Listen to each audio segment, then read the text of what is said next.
আমার মালিক আপনাকে আমাকে এত দয়া করছেন, কোনো স্বার্থ নাই।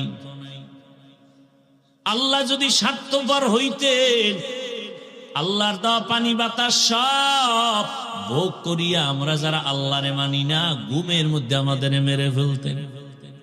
বরং আল্লাহ মারেন নাই। করোনার মতো বিপদও আল্লাহ আমাকে বাঁচায় রাখছেন। আল্লাহ না মেরে বারবার ডাকে, আসো তওবার পথে আসো। একবার কবি ইয়া রব্বি গফিরলি, আল্লাহ মাফ করো, তোর গুনাহ মাফ। এমনকি এই ময়দানে যারা আসছেন, আল্লাহ পাক এই রকম একটা মজলিস আরশে আজিমের মধ্যে ফেরেশতার মাধ্যমে আল্লাহ মিলাইয়া বক্তা হিসাবে আল্লাহ বয়ান করেন, আমাদের প্রশংসা করেন। আর ফেরেশতাদের বলেন, এলেঙ্গার ওই কলেজ মাঠে যারা আসছে কোরআনের মোহাব্বতে, ঘোষণা দিয়ে দিলাম তাদের জীবনের সব গুনাহ মাফ। আতিনা ভি দারে দুনিয়া না হাসান, আতিনা ফি দারে উকবা না হাসান, ইয়া গিয়াসাল মুস্তাগীসিন ইহদিনা লফতিখারা বিল উলুমে ওয়াল গিনা।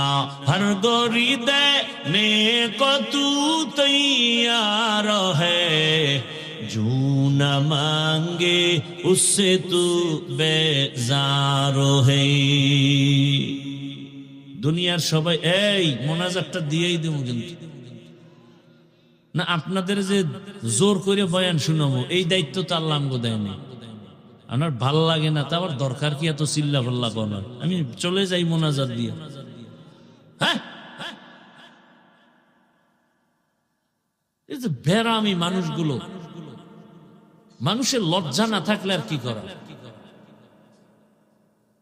১৫০০ বছর আগে রাসূল বলে গেছেন, লা ঈমান লিমান লা হায়া আলা। যাদের লজ্জা নাই ওদের ঈমান নাই।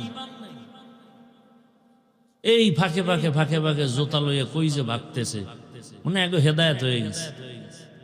গিয়েই রাস্তায় দেখবেন বিড়ি টানতেছে। লজ্জা শরম নাই। আল্লাহ হেদায়েতের দৌলত দান করেন।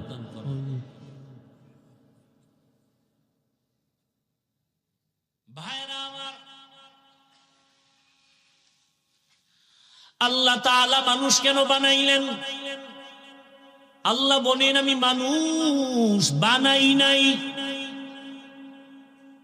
এরপরে বলে, না না, আমি মানুষ বানাইছি একটা কাজের জন্য, ইবাদত। কি কাজ? দুনিয়ার মানুষের আর কোনো কাজ নাই, কাজ একটা, নাম কি? ইবাদত। মা খালাকতুল